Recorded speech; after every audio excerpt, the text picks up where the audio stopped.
Rich Tehrani with TMC here. We are at CES 2012. I'm at the Atmel meeting room, okay, and I'm speaking with Sherif, Hanna. And for those of you who may not be familiar, Atmel actually is one of the companies responsible for enabling the really cool products that are here at CES. And I was hoping that Sherif can help us out and tell us exactly how do you do that and what is your company all about? Sure. So we make touchscreen controllers. So it goes into phones and tablets. And actually one of the devices that is making a big splash here at CES is the Samsung Galaxy Note, which you have in your hand. Yep, it's a 5.3-inch display. It's with full multi-touch capacitive sensing, and it actually uses a touchscreen controller from Atmel.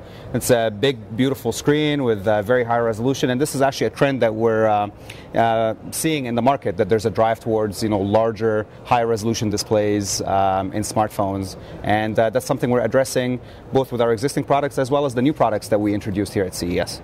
Fantastic. And what are some of those new products? So we've introduced our new generation of the MaxTouch family. MaxTouch is the name of the devices that go into these touchscreen-enabled devices.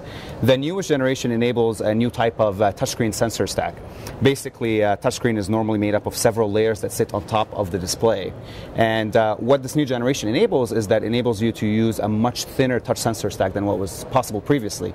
It's able to do that because it can handle noise from the display better. So we've had to change the analog circuitry in the chip. We've had to change the algorithms in the chip in order to enable us to deal with the display noise. And that's really the drive to thinness and the drive to really sharp-looking devices. Absolutely. So right. A much thinner device is one benefit of this family.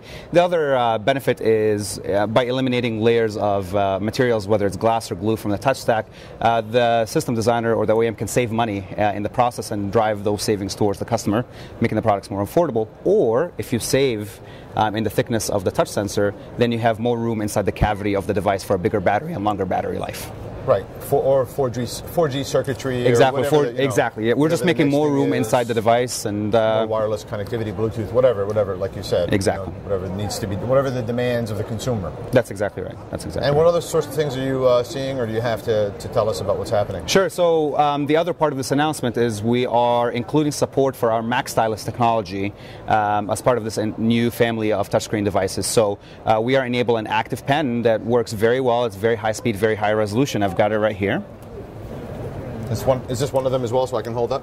Yeah, sure, okay. Absolutely. So basically, this is on the MXD1664S. It's our single chip for large screens like this 10-inch screen right here. And yeah, this is the active pen.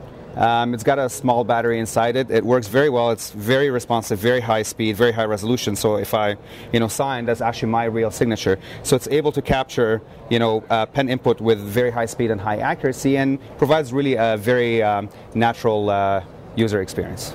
Yep, there you go. And it's worth mentioning that the Galaxy Note also has a stylus. That's right. So we're seeing a big comeback for the stylus. A lot of OEMs are asking for it. So I expect that several products released in 2012 will have stylus support in them. It's really, retro, because it's interesting that Microsoft came out with the tablet PC, and that was back around 10 years ago, and it just didn't end up taking off in the market. And Apple was rumored to say that wasn't the way to design a tablet. Sure. You need to do it with finger only, and now it's just funny that we're coming back around to. Right. Finger is what really allowed tablets to take off, finger control, and now we may start seeing this trend towards more stylus use. And to be honest, I do use a stylus sometimes on my iPad. I have a capacitive touch stylus, and I find that for some applications, or sometimes it's just easier than using a finger, right? Absolutely. Yeah. The difference, I think, between the kind of capacitive stylus that you're using with your iPad and what we're introducing here today is that this looks like a real pen. The capacitive stylus that you are using probably has a thick tip. Yeah, like a felt tip. Right, like a felt tip, and it's pretty wide. It's basically simulating your finger, whereas here, this actually looks and behaves like a real pen. It's got a very fine tip, and it has the same kind of speed, and it doesn't obscure what you're writing or what you're drawing. And here's the ironic thing about that is that for Windows applications, you really need something like this, and it's just funny that we kind of went to this new operating system for Apple to introduce finger manipulation, and now we've gone back to the pen, which means that if that does take off, then Microsoft has yet another lease on life in the tablet space to really take off and become a successful player. But yeah, absolutely. I think, with the introduction of tablets over the past 2 years, I think they were being viewed as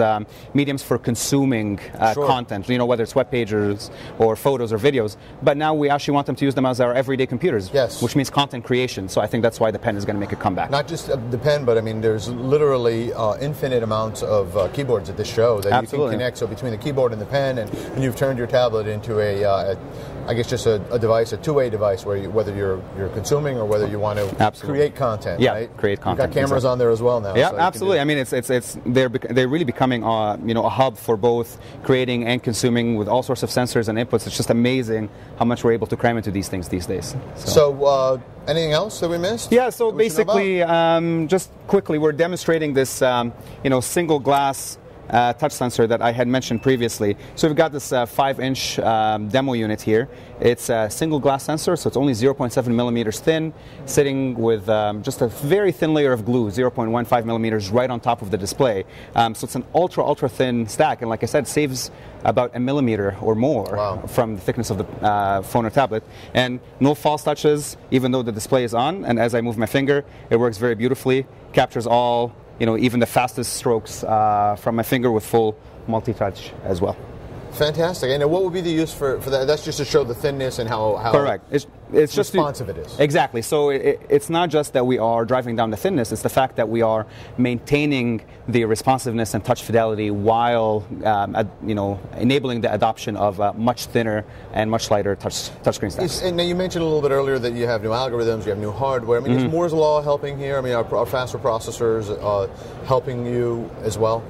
Faster processors do help. I think capacitive sensing in general tends to be more analog-centric. However, our approach is always to take kind of a hybrid approach, focus on good analog circuitry, but never ignore what software and firmware can do. So yes, we do take advantage of better digital signal processing capabilities, and Moore's Law does help with shrinking all of that. Sure. Thank you so much. Oh, my pleasure. Thank you so much for stopping by. Appreciate it.